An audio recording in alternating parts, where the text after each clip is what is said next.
শুভজিৎ, গত কয়েকদিন ধরেই যেমন ইন্টার্ন চিকিৎসককে ধর্ষণ এবং হত্যার পর বেশ উত্তাল রয়েছে কলকাতার রাজপথ। সেখানকার গণমানুষ এই হত্যার বিচারের দাবিতে বিক্ষোভ করছেন এবং তারা মমতা বন্দ্যোপাধ্যায়ের বিরুদ্ধেও নানা রকম অভিযোগ তুলছেন। এরই মাঝে এমন একটি ধর্ষণের খবর, হত্যার খবর, যেটি প্রায় 16 দিন পর গণমানুষের আমরা জানতে পেরেছি। এই সব মিলিয়ে আসলে পরিস্থিতি কোন দিকে গড়াচ্ছে? পরিস্থিতি আসলে কি রাজনীতিকরণের কোনো সম্ভাবনা দেখতে পাচ্ছেন কিনা? সব মিলিয়ে আপনার কাছে জানতে চাই, আর তদন্তের অগ্রগতি সম্পর্কে আপনার কাছে জানতে চাই। নুডলস খান নাই তো নুডলসই খান নাই।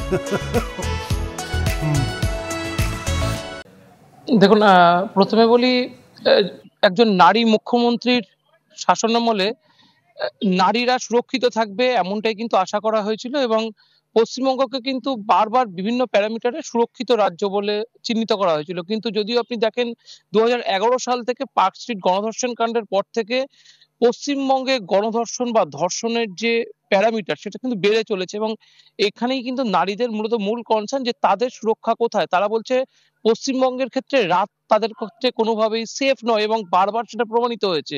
এবং যখনই এই ধরনের কোনো ঘটনা সামনে এসেছে, সরকার বারবার এই ঘটনাগুলো একেবারে দমিয়ে দেওয়ার জন্য সর্বোচ্চ চেষ্টা করেছে। এবং এনআরএস কাণ্ডর পরে যেটা দেখা গিয়েছে যে এই ঘটনার সাথে যারা মূলত যুক্ত রয়েছে, একেবারে সরকার স্বীকার না করলেও বেসরকারি মতে বা যারা ছাত্র শিক্ষক যারা আন্দোলনের শুরু থেকে নেমেছেন, যারা যে ভয়েস রেকর্ড গুলো ছাত্রদের বারবার সামনে আসছে, সেখানে কিন্তু স্পষ্ট হচ্ছে শাসক দলের একাধিক নেতা কর্মী এবং বিধায়কের একজন সন্তান তারা কিন্তু সর্বোচ্চ জড়িয়ে রয়েছে। যে মেয়েটি নিহত হয়েছে মৌমিতা দেবনাথ, যার পরিচয় প্রকাশ্যে আসার কথা না থাকলেও ইতিমধ্যেই তার ছবি, তার যে নাম, সেগুলো কিন্তু সবকিছু প্রকাশ্যে চলে এসেছে, কারণ মানুষ বিচারের দাবিতে দিল্লি নির্ভয়া কাণ্ডের সাথে তার তুলনা করছে। এই মুহূর্তে যদি আপনি তার পোস্টমর্টম রিপোর্ট দেখেন, ভয়াবহতা তার মধ্যে রয়েছে। বলছে 160 খানার বেশি তার শরীরে কামড়ের দাগ রয়েছে, তার কলার বনে একদম কলার বনের যে হাড়, সেই হাড়গুলি ভাঙা, পায়ের হাঁটুর হাড় ভাঙা, তার বুকের পাঁজরের একাধিক হাড় ভাঙা, এবং সব মিলিয়ে প্রায় 17 থেকে 18 জন এই ধর্ষণ কাণ্ডের সাথে জড়িত থাকার কথা বলা হচ্ছে। মৌমিতা দেবনাথের একজন মহিলা সহপাঠী, তিনি এই ধর্ষণ কাণ্ডে সহায়তা করেছিলেন। মূলত তার হাত চেপে রাখার কাজ করেছিলেন ওই নারী।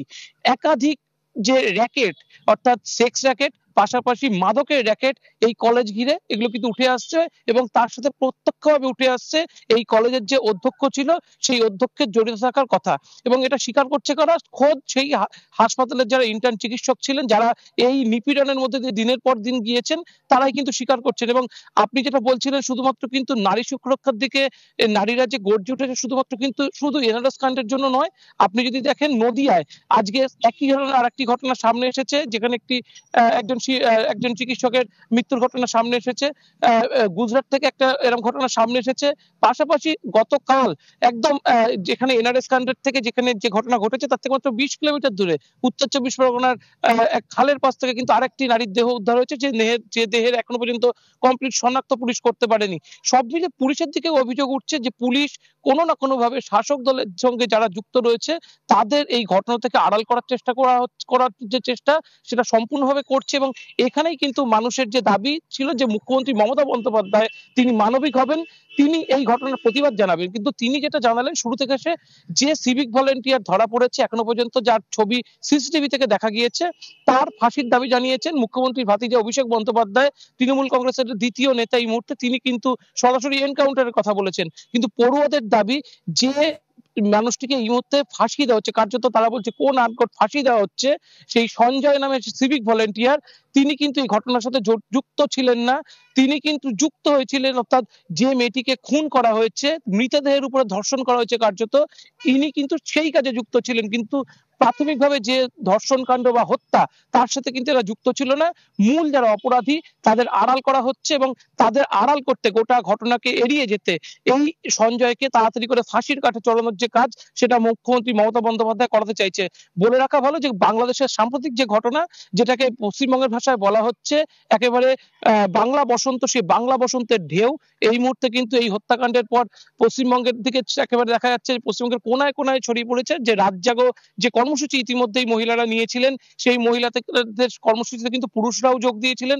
পশ্চিমবঙ্গের কোনায় কোনায় তাতে কিন্তু সাড়া মিলেছে এবং মূলত মুখ্যমন্ত্রী মমতা বন্দ্যোপাধ্যায় বা তার সরকারের বিরুদ্ধে মানুষের যে সোচ্চার প্রতিবাদ বাংলাদেশের ঘটনার পরে কিন্তু সেটা কিন্তু বারবার দেখা গিয়েছে এবং তার যে ভয় সেটা কিন্তু ইতিমধ্যে মুখ্যমন্ত্রী মমতা বন্দ্যোপাধ্যায়কে ধরেছে। তিনি কিন্তু যে কটি সভা সমাবেশ তিনি করছেন, এই কিছুক্ষণ আগেই তিনি ডোরিনা ক্রসিং এ তার সভা করছিলেন, তিনি কিন্তু সেখানেও বলছেন যে বাংলাদেশে যে ঘটনা ঘটেছে তার পুনরাবৃত্তি এখানে করার চেষ্টা করা হচ্ছে এবং বাংলাদেশের কথা কিন্তু তিনি সমস্ত একেবারে সভা সমাবেশে প্রকাশ্যে বলছেন যে কেন্দ্রীয় সরকারের ইন্ধন রয়েছে বা বাম যে শরিক দলগুলো এখানে পশ্চিমবঙ্গে রয়েছে তারা কিন্তু মমতা বন্দ্যোপাধ্যায়ের এই সরকারকে একটা ধাক্কা দেওয়ার চেষ্টা করছে এবং তাদের মূলত অনুপ্রেরণা যোগাচ্ছে বাংলাদেশের ছাত্র আন্দোলন। এই কথা কিন্তু মুখ্যমন্ত্রী মমতা বন্দ্যোপাধ্যায় বারবার বলছে, অর্থাৎ মমতা বন্দ্যোপাধ্যায় বুঝতে পারছে যে ছাত্ররা কিন্তু ইতিমধ্যেই তার বিরুদ্ধে পথে নামছে এবং যেভাবে পথে নেমেছে স্বাভাবিকভাবে 2011 সালের পর মুখ্যমন্ত্রী মমতা বন্দ্যোপাধ্যায়ের যে বিপুল জনপ্রিয়তা বা সাম্প্রতিক যে লোকসভা নির্বাচনও তার যে বিপুল জনপ্রিয়তা দেখা গিয়েছে, সেই জনপ্রিয়তার পরেও কিন্তু এই ধরনের আন্দোলন এটা কিন্তু মুখ্যমন্ত্রী মমতা বন্দ্যোপাধ্যায় বা তার দলের কাছে অনেকটাই আনএক্সপেক্টেড। যেমন বাংলাদেশের ক্ষেত্রে দেখা গিয়েছে জাতীয় নির্বাচনের পর এমন ছাত্র আন্দোলন এবং সেখান থেকে সরকার পতন তাদের কাছে অনেকটাই আনএক্সপেক্টেড ছিল। শুভজিৎ, অনেক ধন্যবাদ আপনাকে। দর্শক, কলকাতা থেকে আমাদের সাথে যুক্ত হয়েছিলেন শুভজিৎ পুততুণ্ড।